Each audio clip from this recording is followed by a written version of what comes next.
We have a saying that more money, more problems.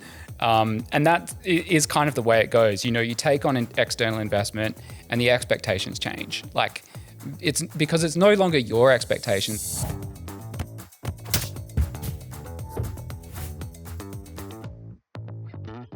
Welcome to Startup 360, the weekly show from Startup Daily, all about founder fun, not founder mode, and what makes people tick. I'm Porter Robinson fangirl, Kayla Medica. And I'm President Trump's obligatory middle-aged white guy, which has to be part of everything that's ever done in the world anywhere, Simon Thomsen. We just had to get you recorded saying that, didn't we? Well, you know, just... How are you? Now, what is a Porter Robinson? Is it a kind of different kind of paint colour to one I don't normally use? No, Porter Robinson, very good musician. He started out as a DJ. He has evolved across a couple of albums, and his most recent one was almost like pop punk. Startup 360 is supported by Vanta, helping startups unlock opportunities through automated compliance. Great company. Thanks for your support, Vanta. But music, let's go there first. Okay. I love giving music recommendations. Okay. So yeah, Porter Robinson, if you're going to listen to an album, I would say Nurture, which is his second one and probably his most like publicly known album. If you want a really deep cut, go to his Spitfire EP, which is when he was in his Skrillex phase. His what phase? Skrillex. Showing your age. Yeah. Like, duh, you only just figured out that I've got a bit of age going on here. Anyway, so which Neil Diamond song are we going to sing on today's show, Kayla? I don't think I could name one, but I could. If I heard one, I'd probably know the lyrics. Well, who have we got coming up on today's show? So today we have two guests again. The first one is Tom Bruning. He is the co-founder of HowdyGo. And then our second guest is Brian Swift, the co-founder of Twine. Well, he's going to be a really interesting guy. He's doing our 10X, our rapid fire questions. He's worked at Safety Culture, Twitter, Atlassian, Dovetail. He's done it. Who's who of tech around the world. We'll see what he's got to have to say. And amazingly, and I have to give you credit, Madam Serendipity, when you asked Brian to come on the show, we didn't know that this morning we were going to hear that the company has just raised $2.3 million. It's my magic touch. Yeah, exactly. You are the funding whisperer. This is what's happened here. Well, you say Startup that. founders, if you want to come on this show, talk to Kayla, she'll book you in, and magically money will be transferred into your bank account by a local VC. What I would prefer is if that VC money just mistakenly finds its way to my bank account. What about a finder fee? You just clip the ticket. Oh, that would. I'd prefer the full amount. Be like most of the consultants, you just sort of take 5 to 6% off the top. What about 50 to 60%? Oh, now you sound like a manager, probably Porter Robinson's manager. Let's talk about our big picture story this week. And of course, the big news was KKR getting a slice of Employment Hero with Seek heading for the exit. Yeah, so this gave me a lot of things to think about. The first one really is like, what is the trend for exit strategies? Because I feel like when I got into startups a decade ago, every second question was, what's your exit strategy? And we don't really hear it as much anymore. And companies are staying private for a lot longer. Well, companies are just trying to stay alive at the moment. But in terms of exit strategy, this isn't. This is just, changing who's sleeping in the third bedroom at home, because Seek still got a slab, but this was a $95 million transaction. And I think the valuation dropped just a little bit on this one. But of course, the other interesting side note to this is that CEO Ben Robinson, who doesn't mind a little bit of a stoush, he loves Elon Musk, a little bit of the Elon Musk playbook when it comes to sort of starting a verbal argument, had a couple last year. Seek he saw his competitor was going to come after them, was going to get them, and now Seek is selling down their stake, although they said they're still committed to the business and still a part of it. Whether it's one of those ones where you just hold on to a little bit so you know what's going on and you can keep an eye on the competition, could be strategic in that sense. But of course, they've done extremely well out of flogging that off. And it'll be interesting to see KKR on the cap table. They're a pretty, let's just say, efficient business when it comes to investing, and they know what they want. So I'm sure Ben will have some full and frank discussions with them. I look forward to reading his hot takes on LinkedIn. Yeah, absolutely. We'll see how long this one lasts. But exit strategies. Yeah, not an IPO, but do we need it? Do you need the money? Do you want the money? Secondary sales surely are the solution. You know, you've got people like offering secondary sales left, right and centre. Canva's been doing it for a while. Some of the VC funds 10 years on when they need to dissolve are doing it. And, you know, they're just changing hands in the private market. I guess that's okay if you're a VC and you're capable of buying tens of millions of dollars of secondary shares. But for the employees who are working there who've got vested shares and want to cash out, it could be a bit more complicated. But I think Canva's done it. A few of them got a payout last year when they sold a couple of $1 billion worth. So, but the employees had to wait for Canva to do that. yeah, so it's that control thing rather than open market where it's like, oh gosh, the school fees are coming up. I'm going to flog my CBA shares. Yeah. Well, what solutions have you got? Got any advice? What is Kayla's advice? It doesn't come for free, so I don't have any. Oh, okay. There's a paywall on that. No, but so what I have been thinking about is just generally the shift in the landscape around. For a while, it was a lot of the VCs were getting, the Australian VCs were getting funding from the superannuation companies. They can't fund every startup. You know, startups do have to cash out at some point if the founders want all their work to pay off, and whether that is through an IPO, which is becoming less and less common and more difficult, or, as you were saying, secondary sales and things like that. It's less clear. And we've seen some interesting moments in the last few years too, where there have been offers on the table and you end up, and this is where you probably need to read your terms quite carefully and clearly as to who gets to say what when, where offers have been on the table for a company at a certain price and people have said, no, thanks, I'm going to go along on this. And then the company itself has gone kaboom. So that sliding door went through the wrong one, missed that opportunity, could have maximised the value, end up sort of talking to the liquidator about what's next instead. But if you are looking to sell your shares in Canva, contact Kayla and I. we are buying at the moment. We can pay you in Bitcoin or Doge. LinkedIn, interesting week this week. Of course, there was that wonderful meme a while back where a guy got engaged and he then went on to say, this is what it taught me about B2B sales. Then there was an English guy this week, and I came across him because of Cindy Gallop, who compared the way you should tell your story to the size of breasts that people have. And the most interesting thing for me, and I went to town on it on LinkedIn on the basis that, come on LinkedIn, there's no way someone could come into your office and give this presentation talking about, you know, whether you're an A cup or a C cup or whatever, and everyone will go, yeah, that's fine. That's really good advice. Please continue, tell me more. But when women complained about it, and it was predominantly women, not surprisingly, LinkedIn was like, yeah, no, it's all fine. No worries there.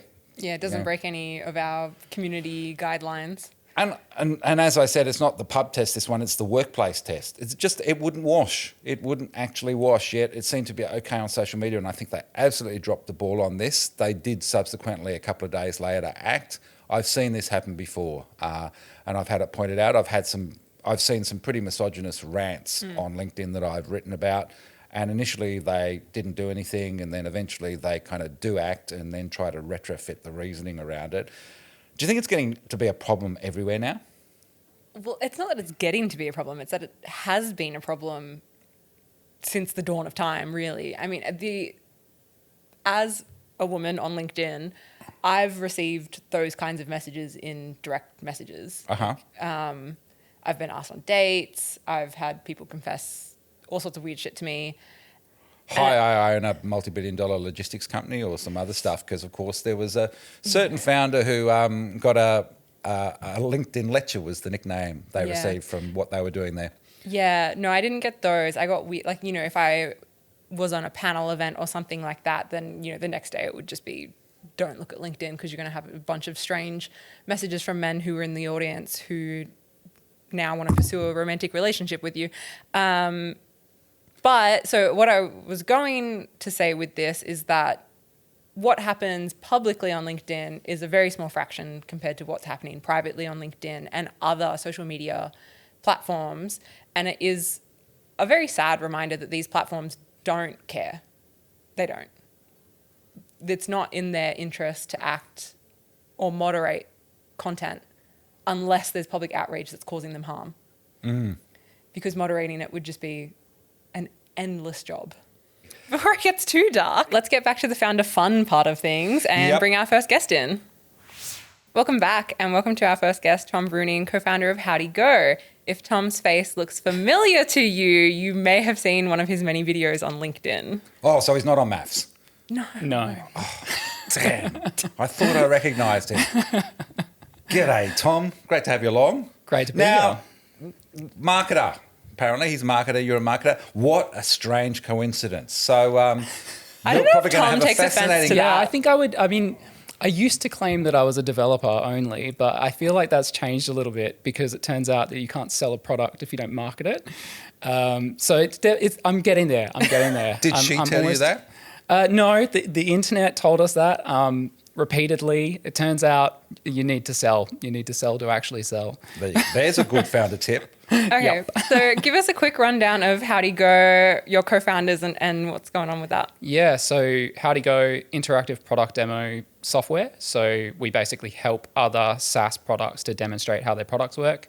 They can embed an interactive version of their product straight into their website or share it with prospects, use it in live sales calls. And we've been running for 2.5 years now. It's myself and my two co-founders, one based over sort of in the UK, sort of in Italy, depends on the season. And the lifestyle. Yeah. And my other co-founder who's based in Margaret River in WA. So I always joke that he has easier access to gourmet dukkha than he does to like milk and bread. So it's a good setup, but it's definitely comes with its challenges as a small team trying to make that work. Small team and really bad time zones. So how did this come together? There's three of you in 3 different parts of the world and you've put together a business. So it's kind of like you can't be Jamie Dimon here yelling at everyone to get back to work in that context, can you? There's a lot of trust in the team. I mean, you kind of have to. I mean, we've been working together for almost 7 years now. And at a previous startup that was VC backed over in the UK, that's how we all met. And you have to trust that the other people in your team are taking it in their stride and doing what they need to do. But we come together for literally an hour a day, which is a ridiculously short amount of time to discuss business strategy and what needs to be built and how we're selling it to people and all of the intricacies that go into that.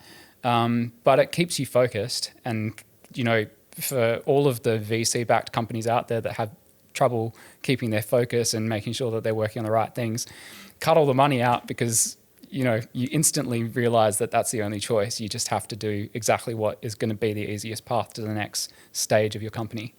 And so, it's been, challenging, very challenging, but a lot of fun at the same time. It feels like you've picked more than one challenge though, because you're also bootstrapped. And from my understanding, you plan to stay that way. Yeah.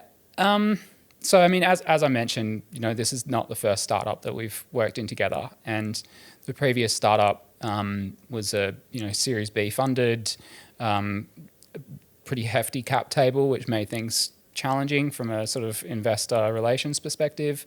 And that experience and the kind of constant challenges that you get from your investors gave us a lot of pause about the idea of taking on investment in a new company. Not to say that we're like completely anti-investment. We always have the attitude that if we find a channel or we find a reason to take on more cash in order to accelerate things, then we'll do that. But coming at it from the position of we've already got a successful, profitable, functional company with a very small team and no investment puts you in a much stronger position from an investment perspective anyway. So we just sort of see it as a, I mean, look, if you went back 15, 20, 30 years, no one was taking bucket loads of cash from VC investors to get their business off the ground. We're kind of returning to the traditional way of doing things. And a lot of investment was going into engineering teams anyway, which frankly, AI is making it a lot easier to kind of get by with a much smaller team than you used to. So you're the Flares era of building a business, back in the 70s, doing it on your own. Is there a particular trauma with VC that sort of just shies you away from it? That's something that other founders need to know about that experience? You're a little bit coy, and it's like, mate, you're bootstrapped. Just rip in right now. But he might take money from them later. If the check is big enough, right? It's going to have to be big. It's going to so he can spend half the year in Italy too. I wouldn't say trauma, but I think that we have a saying that more money, more problems. And that is kind of the way it goes. You take on an external investment and the expectations change. It's because it's no longer your expectations. It's not your employees' expectations. It's the expectations of these people who, at the end of the day, all they want is a return on their investment. And they will be happy to tell you to go in a completely, self-damaging direction in order to achieve that return, whether they know what they're talking about or not. And often they don't know what they're talking about because they're not as close to the business.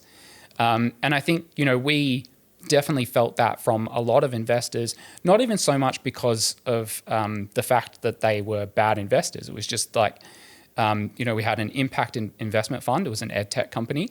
The company's still running. It's, doing well.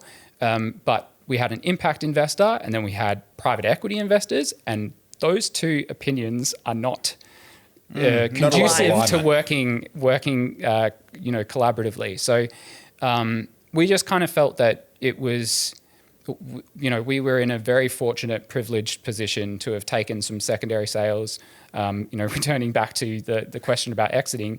And that has given us the ability to kind of look at what our options are and say, okay, we can just keep on doing what we're doing and we will get there eventually. We'll be successful. So not to say that we're not already successful, but it's a sliding scale. Profitable is successful. That's my benchmark every time. Oh, well, if you want a real lifestyle business, you need to be 6 months in Italy. Yeah. Yeah, I mean, I wouldn't describe it as a lifestyle business either. I think that it's kind of odd. When you look at bootstrappers, the perception is that it's a lifestyle business, but that comes with its connotations as well of you don't have the ambition for it. Are you not serious about the business? Yeah, it's just not true. I mean, at the end of the day, you could take on loads of investment and that's a perfectly valid path, but you could also not take on investment and potentially end up making more money. So I can say we've seen plenty of venture-backed lifestyle businesses because suddenly they blow up with a house, a holiday house, a couple of expensive cars, probably a Learjet. You can do it either way. So picking the bootstrap route, how have you encountered or experienced or overcome anxiety around cash flow in the business and your personal life? Yeah. The challenge, I think, when you're bootstrapping is that it's always a decision of whether you should put money back into growing the business or whether you should take some cash out for yourself. And that's true of, literally every business in existence. I mean, if you were talking to a plumber, they would be like, oh yeah, I don't know whether to put more money into my Google ad spend or to, be able to buy another ute. It's just kind of, these are natural decision sort of flows that you have to go through. I think from my perspective, as I mentioned, we had a secondary sale that kind of gave us the opportunity to say, okay, we have a bit of a personal runway that we can work with here. But then, I mean, that ran out probably about a year ago. And for me, it's been a case of you have to find internal motivation to keep on going. And it can't necessarily be financial when you're first starting out. You have to really enjoy what you're building and what you're working on.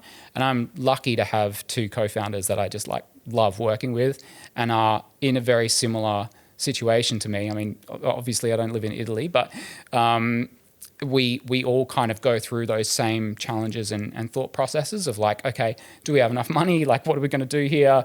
The Italian co-founder, he's just had a baby.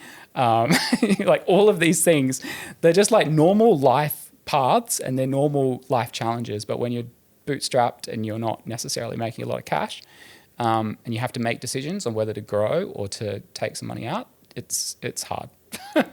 Well, talking about that, you work from home, and so I want to drill down into that with your partner. How you manage that? How do you manage the relationship and switching off and all those bits and pieces when you don't have that severance moment, let's call it that, between sort of going into an office and then heading home again. Because that's tough. That is really tough because you end up always on, and when you're working with people around the world, you are 24/7 on. Yeah, and I mean, it's, not just my co-founders, but our customers. They're like based in the Nordics, in Middle East, in the US, in literally everywhere. So we are always on to some degree. And we know what, somebody's covering a different time zone, so I can leave that one for them, pass it through to the keeper. But I think, the working from home challenge, we were all kind of thrown into that during COVID to some degree. I think that, I'm fortunate I've got a separate office that I can go and squirrel away in. I tried the thing of desk next to the bed during COVID. Ooh. That completely cooked me. When you roll out of bed and sort of crawl over to the laptop. So I'm fortunate to have a separate office, and I do a lot of sort of YouTube content, LinkedIn content as part of our marketing flow. So after getting out of your pajamas, I assume. Obviously, yeah. That interesting theme for the channel. SaaS tips for in the PJs. TB with PJs. So I think that separation. She's a mergers and acquisitions lawyer, so she understands the challenge of never really getting to switch off. And so I think that sort of. I remember the original conversation that we had when I was like, I think I'm going to start a company. And she was like, okay, what does that mean? And I was like, well, we're not going to take funding. So it basically means that you're going to be the only, earner in the relationship for the next X years.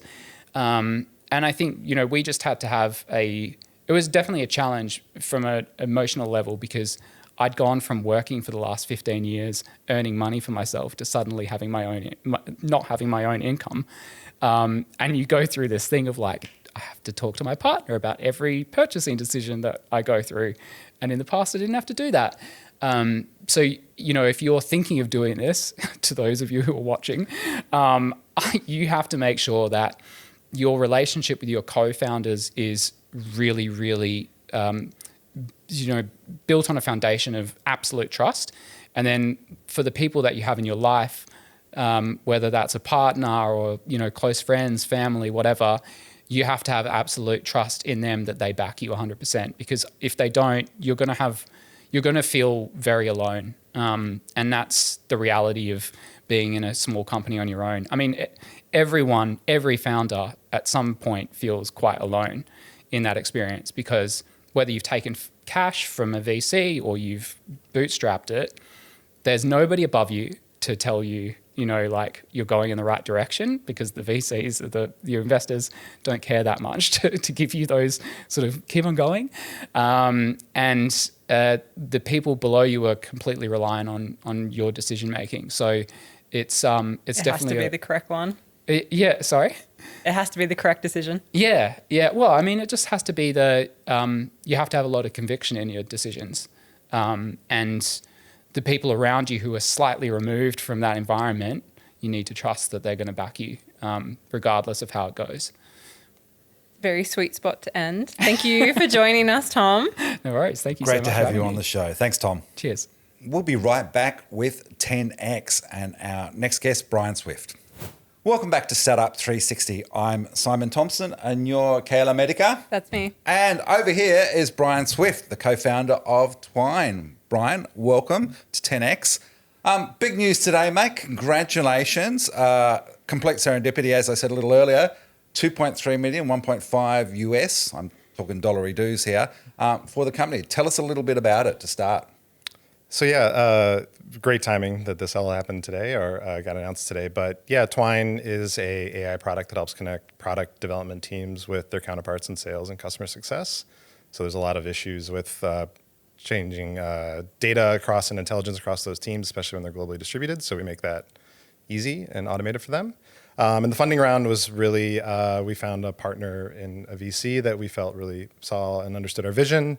And we felt it could accelerate some of the stuff we want to do for our customers. So yeah, it's an exciting day. You ready to roll for 10X? I am. Let's do it. All right. Well, we were talking about bootstrapping before with Tom. If you could bootstrap rather than raise VC, would you?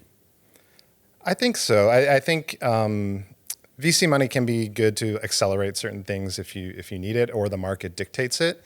The good thing about bootstrapping is it forces efficiency and being very mindful of every single dollar that you spend. You can still do that if you raise VC money. That's certainly what we're trying to do with Twine. But I do think it does build, at least in the early days, a lot of good rigor and muscle in the team to be as efficient as possible. Your resume has a very impressive list of multiple unicorns. What was the biggest adjustment you were surprised by or didn't expect going from being an employee to being a founder? It's a good question. I think it seems obvious, but like you have to do everything.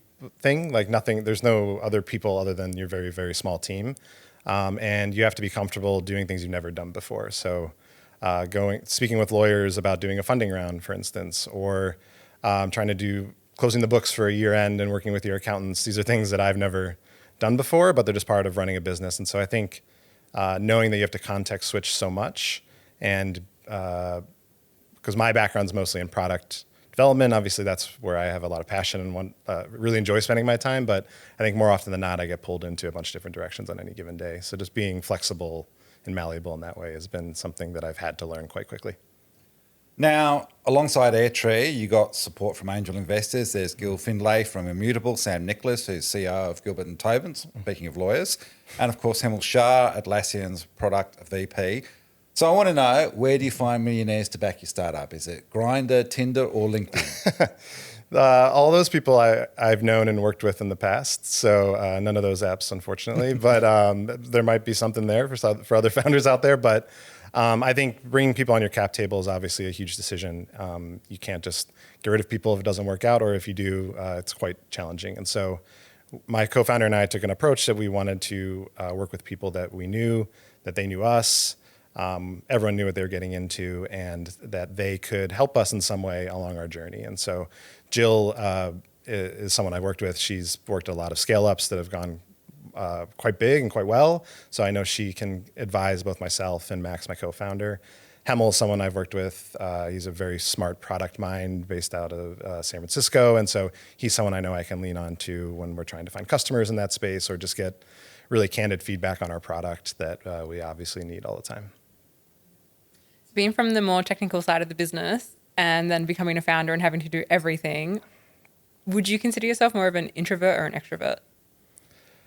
I got asked this question yesterday, actually. According to all the tests that I've done throughout my career, I am an introvert. But I think in my previous roles, I've had to lean into the extroverted parts of my personality. Being a VP at a fast-growing company like Safety Culture, for instance, forced me to be comfortable getting on stage, talking in front of the whole company, going out and doing interviews when we're launching new products. And so I think I've had to figure out the right ways to lean into my extrovertism, but I definitely need time to be in deep thought and kind of be on my own. And so I work that into just how I operate on a daily basis. Now, you're using AI to analyse these conversations for insights. Tell me, does the AI reveal that most conversations in business are really stupid and a waste of time? That could be true. I'm not sure. I've certainly had some conversations in my career that I wish I hadn't. But no, I think the thing that we find is sales conversations aren't talking about necessarily what the product team needs to do, but there are little things sprinkled throughout. And the thing that I've been fascinated and very impressed by with the large language models and how much better they're getting every week, every month, is it is quite good at finding very specific needles in the haystack of information that could be interesting if there's a sales call happening in London, and by the time a product manager wakes up in Sydney later that day, there was one 30-second clip that they really needed to hear, and AI is quite good at knowing to find that, extract it, and get it to the right person. And so I think we find that there are little nuggets of gold in most conversations, even the ones that maybe don't feel good in the moment, and AI is really good at helping find those. So you've been doing a build in public kind of approach to posting on LinkedIn and sharing, building the company and your founder journey. Would you say that activity contributed to finding your VC partners? I don't think it did directly. It could in the future, perhaps. I think the VCs that we've worked with are people I've known for a while, and they don't know me from my LinkedIn posting. It's certainly something that doesn't come natural to me. But I think as a founder, you need to try everything you can to get the brand out there, kind of the mission, what you stand for as a company, and LinkedIn is one channel through which I can do that as a founder. So hopefully it'll serendipitously bring more people into the Twine journey, that whether they're investors, customers, or partners. But it's something that I've just been trying to do. So we'll see, maybe in the future, but not for this round at least. Okay, Brian, you've worked with some incredible companies. Who's a founder you look up to and why? I would say Luke Anir from Safety Culture. I had almost 4 years working directly with him. And I think he's someone who is smart, driven, and doesn't take himself too seriously. And that causes him to do a lot of introspection.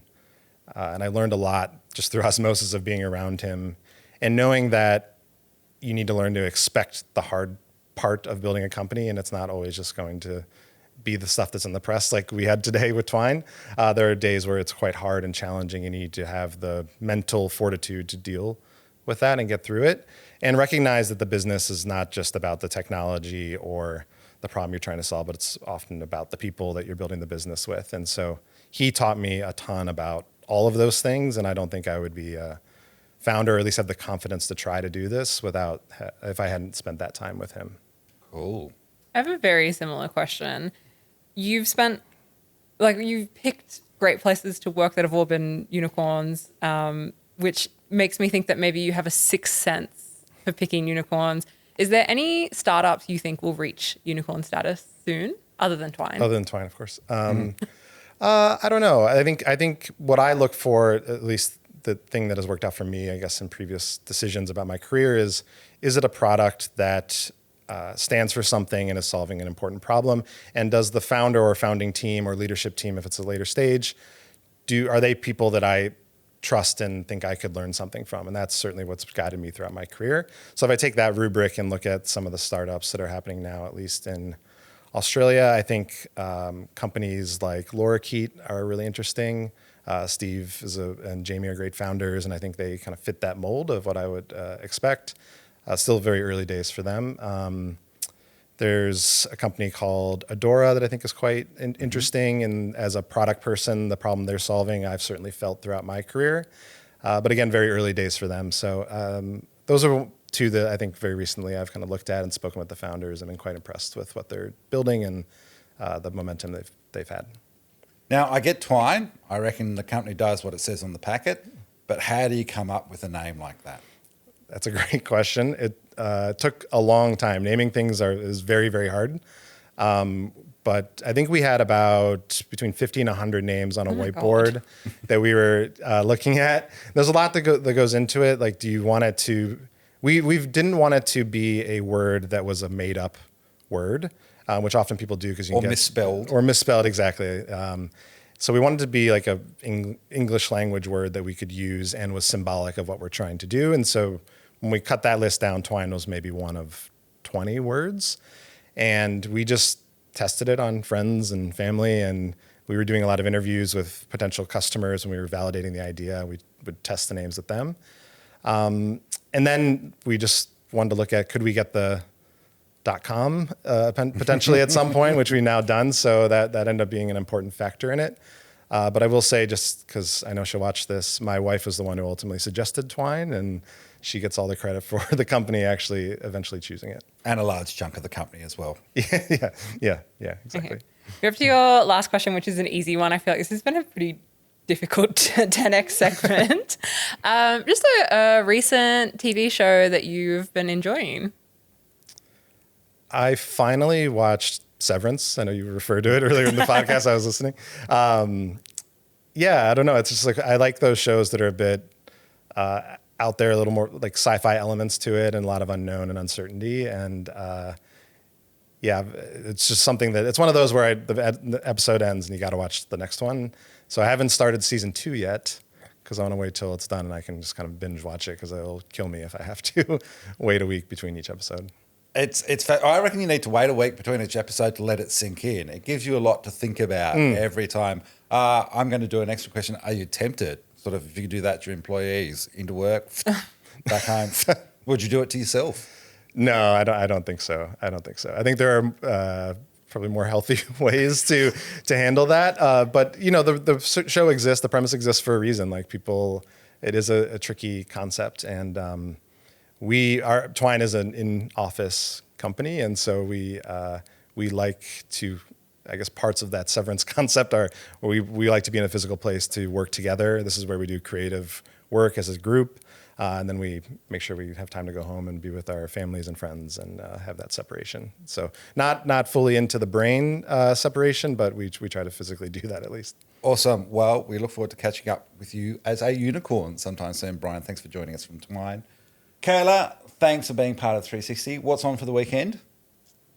No, nothing. I'm actually going to sign up to Apple. I canceled my Apple after the season 1 of Severance ended because there was nothing else I wanted to watch. And then I have been waiting for time to sit down and binge everything that's come out so far. That's my weekend planned. Are you one of those money-saving people who kind of waits until the entire series is rolled out and then go and sign up for a couple of weeks? See, I only got Apple to watch Severance. And then once I finished Severance, I was like, I don't need this anymore. Yep. But now Severance is back, so I need it again. Footy season starts soon, so I'm going to have to sign back up to KO again. So, the money's going to have to move around a little bit. But that is it for Startup 360 today. Today's show was produced and edited by James Vass. Thank you so much, James. Thanks also to Ella Walsh, Ausbiz, and, of course, Vanta. Make sure you subscribe to the show on Apple, Spotify, or YouTube. Thank you for joining us. Startup 360 is a Pinstripe media production. Don't forget to read startupdaily.net for all ANZ tech news for free. Of course, the amazing Rays from Twine is on there today, and Brian's smiling face. We'll be back next Friday to unpack the tech news with 2 special guests ahead of the Sydney Mardi Gras. So wear some colours. Wear your rainbows, Kayla. Okay, I can do that. I'll see you next week. Bye. Bye.